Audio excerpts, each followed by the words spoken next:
ಶ್ರೀ ಗುರುಭ್ಯೋ ನಮಃ. ಪ್ರಮಾಣ ಲಕ್ಷಣದಲ್ಲಿ ಪ್ರಾಭಾಕರರು ಹೇಳಿದ ಪ್ರಮಾಣದ ಲಕ್ಷಣದ ವಿಮರ್ಶೆಯನ್ನು ನಾವೀಗ ಮಾಡಬೇಕು. ನಮ್ಮ ಸಿದ್ಧಾಂತದಲ್ಲಿ ಯಥಾರ್ಥ ಜ್ಞಾನವೂ ಪ್ರಮಾಣ, ಯಥಾರ್ಥ ಜ್ಞಾನ ಸಾಧನವೂ ಪ್ರಮಾಣ. ಆ ಪ್ರಾಭಾಕರರು ಹೇಳಿದ ಲಕ್ಷಣಕ್ಕನುಸಾರವಾಗಿ ಆಚಾರ್ಯರ ಮೂಲ ಹೀಗಿದೆ: ನಚ ಅನುಭೂತಿರೇವ ಪ್ರಮಾಣಂ ಸ್ಮೃತ್ಯಾದವ ಅವ್ಯಾಪ್ತೇ ವೇದಾದಿ ಪ್ರಾಮಾಣ್ಯ ಪ್ರಸಿದ್ಧೇಶ್ಚ ಅಂತ. ಅದನ್ನು ನಾವೀಗ ನೋಡಬೇಕು.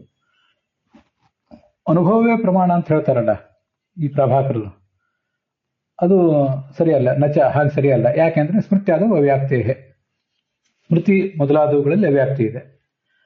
ಮತ್ತೆ ವೇದಾದಿ ಪ್ರಾಮಾಣ್ಯ ಪ್ರಸಿದ್ಧೇಶ್ಚ, ವೇದ ಮೊದಲಾದ ಗ್ರಂಥಗಳು ಪ್ರಮಾಣ ಅಂತ ಅದಂತೂ ಪ್ರಸಿದ್ಧವಾಗಿ ಇದ್ದೇ ಇದೆ. ವೇದ ಅಪೌರುಷೇಯವಾದ ಗ್ರಂಥಗಳು, ಪೌರುಷೇಯವಾದ ಗ್ರಂಥಗಳು ಇವೆಲ್ಲವೂ ಪ್ರಮಾಣ ಅಂತ ಪ್ರಸಿದ್ಧವಾಗೇ ಇದೆ. ಅದನ್ನ ಈಗ ನೋಡಬೇಕು.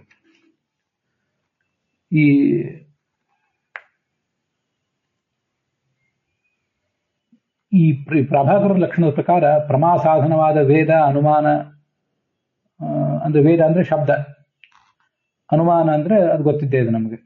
ಹಾಗೆ ಪ್ರತ್ಯಕ್ಷ, ಅದು ಎಲ್ಲ ಕಡೆನೂ ಕೂಡ ಅವ್ಯಾಪ್ತಿ ಬರ್ತದೆ. ಪ್ರತ್ಯಕ್ಷ ಅಂತ ಅವ್ರೇನು ಹೇಳಿಲ್ಲ, ಕೆಲವು ಸರಿ ಅಂತ ಶಬ್ದಗಳು ನಾನು ಹೇಳಿರ್ತೀನಿ, ನೀವು ಅಲ್ಲಿ ಇದ್ದದನ್ನು ಹೇಳಿದ್ರೆ ಸಾಕು. ಇವೆಲ್ಲವೂ ಪ್ರಮಾಣ ಅಲ್ಲ ಅಂತ ಆಗ್ತದೆ. ಅದನ್ನ ವಿವರಿಸುವಾಗ ಈ ತರ ಹೇಳಿದ್ದಾರೆ: ಪ್ರಾಭಾಕರ ಮೀಮಾಂಸಕರು, ಭಾಟ್ಟ ಮೀಮಾಂಸಕರು, ಪ್ರಾಭಾಕರ ಮೀಮಾಂಸಕರು ಅಂತ ಇಬ್ರು. ಭಾಟ್ಟರು ಅಂದ್ರೆ ಕುಮಾರಿಲ ಭಟ್ಟರ ಅನುಯಾಯಿಗಳು, ಮುಂದೆ ಪ್ರಭಾಕರ ಅಂತ ಮತ್ತೊಬ್ರು. ಅವರನ್ನು ಅನುಸರಿಸುವ ಮೀಮಾಂಸಕರು ಜ್ಞಾನವನ್ನ ಸ್ಮೃತಿ, ಅನುಭವ ಅಂತ ಎರಡು ಗುಂಪಿನಲ್ಲಿ ವಿಂಗಡಣೆ ಮಾಡಿದ್ದಾರೆ. ಎಲ್ಲ ಅನುಭವವೂ ಕೂಡ ಪ್ರಮಾಣ ಅಂತ ಅವರು ಅಭಿಪ್ರಾಯ ಪಡ್ತಾರೆ. ಆದರೆ ಅನುಭವ ಮಾತ್ರ ಪ್ರಮಾಣ ಅಂತ ಹೇಳಿದ್ರೆ, ಅನುಭವದ ಆಧಾರದಿಂದ ಹುಟ್ಟುವ ಸ್ಮರಣದ ಸಂಸ್ಕಾರದ ಮೂಲಕ ಹುಟ್ಟುವ ಸ್ಮರಣ ಪ್ರಮಾಣ ಅಲ್ಲ ಅಂತ ಹೇಳಬೇಕಾಗ್ತದೆ. ಇದನ್ನ ಗ್ರಂಥ ಹಿಡಿದು ನೋಡುವವರಿಗೆ ನಾನು ಕೆಲವು ವಿವರಣೆದಲ್ಲಿರುವ ಕೆಲವು ವಾಕ್ಯಗಳನ್ನು ಬಿಟ್ಟಿರ್ತೇನೆ. ಅವರಲ್ಲಿ ಯಥಾರ್ಥವಾದ ಅನುಭವವೇ ಇಲ್ಲ, ಹಗ್ಗದಲ್ಲಿ ಹಾವು ಎಂಬ ಜ್ಞಾನವೂ ಯಥಾರ್ಥವೇ ಅಂತ ಹೀಗೆಲ್ಲ ಬಂದಿದೆ. ಇದು ಟೀಕಾದಲ್ಲಿ ಬಂದಿರುವಂತಹ ವಿಚಾರ. ನೇರವಾಗಿ ಅಲ್ಲಿ ಆಚಾರ್ಯರ ಪ್ರಮಾಣ ಲಕ್ಷಣದಲ್ಲಿ ಅದು ಬಂದಿಲ್ಲ. ಪ್ರಮಾಣ ಲಕ್ಷಣದ ಅಧ್ಯಯನ ಮಾಡ್ತಾ ಇರುವಂತಹ ಆರಂಭದ ಹಂತದ ಜಿಜ್ಞಾಸುಗಳಿಗೆ ಟೀಕಾದಲ್ಲಿರುವ ವಿಷಯಗಳು ಹೆಚ್ಚು ಬೇಡ. ಆದ್ರಿಂದ ಅದನ್ನ ವಿವರಣದಲ್ಲಿ ಬಂದಿರುವುದು ಈಗ ಸಿಂಪಲ್ ಆಗೇ ಇದೆ. ಅಲ್ಲಿಯೂ ಕೂಡ ಮತ್ತಷ್ಟು ಫಿಲ್ಟರ್ ಮಾಡಿ ನಾನು ಹೇಳ್ತಿದ್ದೇನೆ. ಆದ್ರಿಂದ ಅವರಲ್ಲಿ ಅಯಥಾರ್ಥವಾದ ಅನುಭವವೇ ಇಲ್ಲ ಅಲ್ಲಿಂದ ಹಿಡಿದು ಯಥಾರ್ಥವೇ ಆಗಿದೆ ಎಂಬುದು ಅವರ ವಾದ. ಅಷ್ಟನ್ನ ನಾನು ಬಿಟ್ಟಿರ್ತೇನೆ.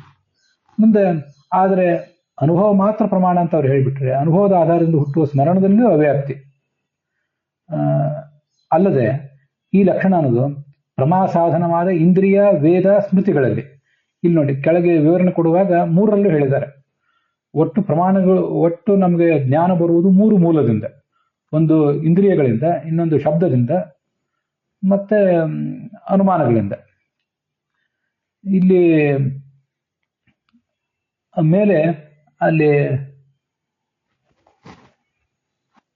ಮೇಲೆ ವೇದ ಅಂತ ಹೇಳಿದ್ದಾರೆ. ವೇದ, ಅನುಮಾನ ಮೊದಲಾದವುಗಳು ಪ್ರಮಾಣವಲ್ಲ ಅಂತ ಹೇಳಬೇಕಾಗ್ತದೆ ಅಂತ. ಅದರಿಂದ ಯಥಾರ್ಥಾನುಭವಕ್ಕೆ ಸಾಧನವಾದ ಪ್ರತ್ಯಕ್ಷಗಳು, ಕಣ್ಣು, ಕಿವಿ ಮೊದಲಾದ ಪ್ರತ್ಯಕ್ಷ ಇಂದ್ರಿಯಗಳು, ಹಾಗೆ ವೇದ ಅಂದ್ರೆ ಶಬ್ದ ಪ್ರಮಾಣ, ಅನುಮಾನ ಮತ್ತು ಸ್ಮೃತಿ. ಸ್ಮೃತಿ ಎನ್ನುವುದು ಯಥಾರ್ಥ ಜ್ಞಾನಕ್ಕೆ ಸಾಧನೆ ಏನಲ್ಲ, ಆದರೆ ಸ್ಮೃತಿಯಲ್ಲೂ ಈ ಲಕ್ಷಣ ಬರಲಿಲ್ಲ. ಅದರಿಂದ ಅಲ್ಲಿಯೂ ಎಲ್ಲ ಕಡೆ ಹೀಗೆ ಅವ್ಯಾಪ್ತಿ ಬಂತು ಅಂತ ಅಭಿಪ್ರಾಯ ಇದೆ. ಆದ್ರಿಂದ ಈ ಲಕ್ಷಣ ಸರಿಯಲ್ಲ. ಆಚಾರ್ಯರು ಈ ವಿಷಯಗಳನ್ನು ಪ್ರತಿಪಾದನೆ ಮಾಡುವಾಗ ಎಲ್ಲಿಯಾದರೂ ಕೆಲವು ಶ್ರುತಿಗಳಲ್ಲಿ ಬ್ರಹ್ಮತರ್ಕ ಮೊದಲಾದ ಕಡೆ ಬೇರೆ ಬೇರೆ ಕಡೆ ಬಂದಿರುವ ಮಾತುಗಳನ್ನು ಹೇಳ್ತಿರ್ತಾರೆ. ಬ್ರಹ್ಮತರ್ಕ ಅಂತ ನನ್ನ ನೆನಪಿನಿಂದ ಹೇಳಿದೆ ಅಷ್ಟೇ. ಇಲ್ಲಿ ಆಚಾರ್ಯರು ಕೊಟ್ಟಿರುವುದು ಒಂದು ಶ್ರುತಿಯನ್ನ: ಸ್ಮೃತಿ ಪ್ರತ್ಯಕ್ಷ ಐತಿಹ್ಯಂ ಅನುಮಾನಂ ಚತುಷ್ಟಯಂ ಪ್ರಮಾಣಮಿತಿ ವಿಜ್ಞೇಯಂ ಧರ್ಮಾದ್ಯರ್ಥೆ ಬುಭೂಷುಭಿ ಇತಿ ಶ್ರುತೇಶ್ಚ ಐತಿಹ್ಯಂ ಆಗಮ ಭೇದ ಅಂತ ಆಚಾರ್ಯರ ಮೂಲ ಇದೆ. ನಾವು ಪ್ರಮಾಣಗಳ ಮೂಲಕ ಯಾವುದನ್ನು ಒಪ್ಪಬೇಕು, ಯಾವುದನ್ನು ಒಪ್ಪಬಾರದು ಅನ್ನೋದಕ್ಕೂ ನಮಗೆ ಈ ಅಪೌರುಷೇಯವಾದ ವೇದಗಳು, ಪೌರುಷೇಯವಾದ ಮಹಾಭಾರತಾದಿಗಳು ಆಧಾರ. ಹಾಗೇನೆ ಪ್ರಮಾಣಗಳನ್ನು ಎಷ್ಟು ಒಪ್ಪಬೇಕು ಅಂತ ಅನ್ನೋದನ್ನು ಕೂಡ ಶಾಸ್ತ್ರದಲ್ಲಿ ಚೆನ್ನಾಗಿ ವರ್ಣನೆ ಮಾಡಿದ್ದಾರೆ. ಅದು ಕೆಲವು ಕಡೆ ಶ್ರುತಿಗಳಲ್ಲೇ ಅದು ಕಂಡು ಬರ್ತದೆ. ಮತ್ತೆ ಬ್ರಹ್ಮತರ್ಕ ಅಂತ ಒಂದಿದೆ, ಈಗ ಸುಮ್ಮನೆ ಪರಿಚಯಕ್ಕಾಗಿ ಹೇಳಿರ್ತಾನೆ. ಬ್ರಹ್ಮತರ್ಕ ಅಂತ ಆಚಾರ್ಯರು ಒಪ್ಪುವುದು ಆ ತರ್ಕವನ್ನು. ಭಗವಂತ ಯಾವುದೋ ಅವತಾರ ರೂಪದಿಂದ ಮಾಡಿದ ಒಂದು ತರ್ಕ ಗ್ರಂಥ ಅದು. ಅದರಲ್ಲಿ ಇಂಥ ಅನೇಕ ವಿಷಯಗಳನ್ನು ಪ್ರತಿಪಾದನೆ ಮಾಡಿದ್ದಾರೆ. ಅಲ್ಲಿ ಐತಿಹ್ಯನೂ ಒಂದು ಪ್ರಮಾಣ ಅಂತ ನಮಗೆ ಹೀಗೆ ತಿಳಿದು ಬರ್ತದೆ. ಅಲ್ಲಿ ಅದರ ಅರ್ಥ ಏನು, ಆ ವೇದವಾಕ್ಯದ ಅರ್ಥ ಏನಂದ್ರೆ, ಸ್ಮೃತಿ ಅದೊಂದು ಪ್ರಮಾಣ, ಪ್ರತ್ಯಕ್ಷ ಇದು ಇಂದ್ರಿಯಗಳು ಅಂತ ಅರ್ಥ, ಮತ್ತೆ ಐತಿಹ್ಯ ಅದೊಂದು ಪ್ರಮಾಣ, ಅನುಮಾನ ಇದಂತೂ ನಮ್ಗೆ ಗೊತ್ತಿದ್ದೇ ಇದೆ. ಇವೆಲ್ಲವೂ ಪ್ರಮಾಣ ಅಂತ ಹೀಗಲ್ಲಿ ಬಂದಿದೆ. ಸ್ಮೃತಿ ಪ್ರತ್ಯಕ್ಷಂ ಐತಿಹ್ಯಂ ಅನುಮಾನಂ ಚತುಷ್ಟಯಂ ಪ್ರಮಾಣಮಿತಿ ವಿಜ್ಞೇಯಂ ಧರ್ಮಾದ್ಯರ್ಥೆ ಬಭೂಷುಭಿ ಅಂತ. ಇಲ್ಲಿ ಐತಿಹ್ಯವೂ ಒಂದು ಪ್ರಮಾಣ ಅಂತ ಹೇಳ್ತದೆ. ಅದು ಐತಿಹ್ಯ ಅಂದ್ರೆ ಏನು ಅಂದ್ರೆ, ಐತಿಹ್ಯ ಅಂದ್ರೆ ಅದು ಆಗಮವೇ, ಬೇರೆ ಏನಲ್ಲ. ನಮ್ಮಲ್ಲಿ 3 ಪ್ರಮಾಣಗಳು, ಪ್ರತ್ಯಕ್ಷ, ಅನುಮಾನ, ಆಗಮ. ಈ 3 ಪ್ರಮಾಣಗಳು. ಆಗಮ ಅಂದ್ರೆ ಶಬ್ದ. ಈ 3 ಪ್ರಮಾಣಗಳು ಅಂತ ಹೇಳಿದಾಗ ನಾವು ಜ್ಞಾನ ಸಾಧನಗಳು ಇವು 3. ಇದರಿಂದ ಬರುವಂತಹ ಜ್ಞಾನವೂ ಕೂಡ 3 ರೀತಿಯಾದ್ದು. ಪ್ರತ್ಯಕ್ಷ ಅಂದ್ರೆ ಇಂದ್ರಿಯದಿಂದ ಬರುವಂತಹ ಪ್ರತ್ಯಕ್ಷ ಜ್ಞಾನ, ಅದು ಒಂದು ಪ್ರಮಾಣ. ಅನುಮಾನದಿಂದ ಬರುವ ಅನುಮಿತಿ, ಅದೊಂದು ಪ್ರಮಾಣ. ಶಬ್ದದಿಂದ ಬರುವ ಶಾಬ್ದಬೋಧ, ಅದು ಕೂಡ ಒಂದು ಪ್ರಮಾಣ. ಹೀಗೆ 3 ಯಥಾರ್ಥ ಜ್ಞಾನ ಸಾಧನಗಳು, 3 ಯಥಾರ್ಥ ಜ್ಞಾನಗಳು, ಇವೆಲ್ಲವೂ ಪ್ರಮಾಣ ನಮ್ಮ ದೃಷ್ಟಿಯಲ್ಲಿ. ಹಾಗೆ ಸ್ಮೃತಿ ಅಂತ ಅನ್ನೋದೊಂದು, ಅದು ಒಂದು ಯಥಾರ್ಥ ಜ್ಞಾನ ಮಾತ್ರ, ಅದು ಯಥಾರ್ಥ ಜ್ಞಾನ ಸಾಧನ ಅಲ್ಲ. ಯಥಾರ್ಥ ಜ್ಞಾನವನ್ನು ಅದೇನು ಹುಟ್ಟಿಸೋದಿಲ್ಲ, ಆದರೆ ಅದು ಒಂದು ಪ್ರಮಾಣ ಅಷ್ಟೆ. ಅಂತೂ ಅದರಲ್ಲಿ ಈ ನಾವು ನೋಡ್ತಿರುವ ಶ್ಲೋಕದಲ್ಲಿ ಒಂದು ಸ್ಮೃತಿ ಅಂದ್ರೆ ಯಥಾರ್ಥ ಜ್ಞಾನ, ಇನ್ನು ಯಥಾರ್ಥ ಜ್ಞಾನಕ್ಕೆ ಸಾಧನವಾದ ಪ್ರತ್ಯಕ್ಷ, ಐತಿಹ್ಯ ಮತ್ತು ಅನುಮಾನ, ಈ 3 ಸೇರಿಸಿ ಒಟ್ಟು 4 ಪ್ರಮಾಣಗಳು ಅಂತ ಹೇಳಿದ್ದಾರೆ. ಅದನ್ನು ಮತ್ತೊಂದ್ಸರಿ ಸರಿಯಾಗಿ ಗಮನಿಸಬೇಕು. ಪ್ರತ್ಯಕ್ಷ, ಐತಿಹ್ಯ, ಅನುಮಾನ ಅನ್ನುವುದು ಯಥಾರ್ಥ ಜ್ಞಾನಕ್ಕೆ 3 ಯಥಾರ್ಥ ಜ್ಞಾನಕ್ಕೆ ಸಾಧನವಾದ 3 ಯಥಾರ್ಥ ಜ್ಞಾನ ಸಾಧನಗಳು. ಸ್ಮೃತಿ ಅನ್ನೋದು ಸ್ವಯಂ ಯಥಾರ್ಥ ಜ್ಞಾನ. ಇವೆಲ್ಲವೂ ಪ್ರಮಾಣವೇ. ಆದ್ರಿಂದಲೇ ಈ ಶ್ರುತಿಯನ್ನು ಗಮನಿಸಿದ್ರೇನೆ ನೀವು ಪ್ರಮಾಣ ಲಕ್ಷಣವನ್ನ ಯಥಾರ್ಥ ಜ್ಞಾನದಲ್ಲಿಯೂ ಬರುವಂತೆ ಹೇಳಬೇಕು, ಯಥಾರ್ಥ ಜ್ಞಾನ ಸಾಧನದಲ್ಲಿಯೂ ಬರುವಂತೆ ಹೇಳಬೇಕು. ಯಥಾರ್ಥ ಜ್ಞಾನ ಅಂದ್ರೆ ಸ್ಮೃತಿಯೂ ಒಂದು ಯಥಾರ್ಥ ಜ್ಞಾನವೇ, ಅಲ್ಲಿಯೂ ಬರುವಂತೆ ಹೇಳಬೇಕಿತ್ತು. ಅಲ್ಲಿ ತಪ್ಪಿದ್ರಿ ನೀವು. ಹಾಗೆ ಈ ವೇದಾದಿ ಪ್ರಮಾಣಗಳಲ್ಲಿ ಜ್ಞಾನ ಸಾಧನಗಳಲ್ಲಿ ಅದು ಬರಬೇಕಿತ್ತು, ಅಲ್ಲಿಯೂ ಬರಲಿಲ್ಲ ನಿಮ್ಮ ಲಕ್ಷಣ. ಆದ್ರಿಂದ ಅವ್ಯಾಪ್ತಿ ಅಂತ ಅದರ ತಾತ್ಪರ್ಯ. ಪ್ರಮಾಣಮಿತಿ ವಿಜ್ಞೇಯಂ ಧರ್ಮಾದ್ಯರ್ಥೆ ಬುಭೂಷುಭಿ. ಧರ್ಮ, ಅರ್ಥ, ಕಾಮ ಈ ಪುರುಷಾರ್ಥಗಳನ್ನು ತಿಳಿದು ಮೋಕ್ಷವೆಂಬ ಪುರುಷಾರ್ಥವನ್ನು ಪಡೆಯಲಿಕ್ಕೆ ಬಯಸುವವನು. ಅದೇ ಬುಭೂಷು ಅಂದ್ರೆ ಭವಿತುಮಿಚ್ಚು ಬುಭೂಷು ಅಂತ ಅರ್ಥ. ಇರಲಿಕ್ಕೆ ಇಚ್ಛಿಸುವವನು ಅಂತ. ಇರುವುದು ಅಂದ್ರೆ ಹೇಗೆ?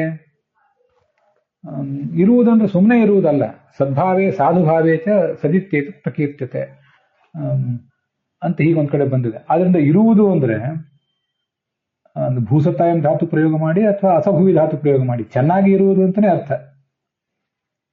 ಆದ್ರಿಂದ ಬುಭೂಷು ಅಂದ್ರೆ ಇರಲಿಕ್ಕೆ ಇಚ್ಛಿಸುವವನು ಅಂತ ಅಷ್ಟೇ ಅರ್ಥ ಅಲ್ಲ, ಚೆನ್ನಾಗಿ ಇರಲಿಕ್ಕೆ ಇಚ್ಛಿಸುವವನು. ಈ ಜಗತ್ತಿನಲ್ಲಿ ತತ್ವಜ್ಞಾನವನ್ನು ಪಡೆದು ಚೆನ್ನಾಗಿ ಸಾಧನೆ ಮಾಡುವುದು, ಆಮೇಲೆ ಮುಂದೆ ಪರಜಗತ್ತಿನಲ್ಲಿ ಹೋಗಿ ಅಲ್ಲಿ ಶಾಶ್ವತವಾಗಿ ಇದ್ದು ಬಿಡ್ಲಿಕ್ಕೆ ಬಯಸುವವನು ಅವನು. ಈ ಧರ್ಮ, ಅರ್ಥ, ಕಾಮ ಈ 3 ಸಂಗತಿಗಳನ್ನು ನಾವು ತಿಳ್ಕೊಳ್ಳಿಕ್ಕೆ, ಜಗತ್ತಿನಲ್ಲಿ ಯಾವುದೇ ಆಧ್ಯಾತ್ಮಿಕ ಅಥವಾ ಲೌಕಿಕ ಸಂಗತಿಯನ್ನು ತಿಳ್ಕೊಳ್ಳಿಕ್ಕೆ ಇವೆಲ್ಲವೂ ಪ್ರಮಾಣ ಅಂತ ತಿಳಿಬೇಕು. ಐತಿಹ್ಯ ಅಂದ್ರೂ ಆಗಮ ಅಂದ್ರೂ ಬೇರೆ ಏನಲ್ಲ.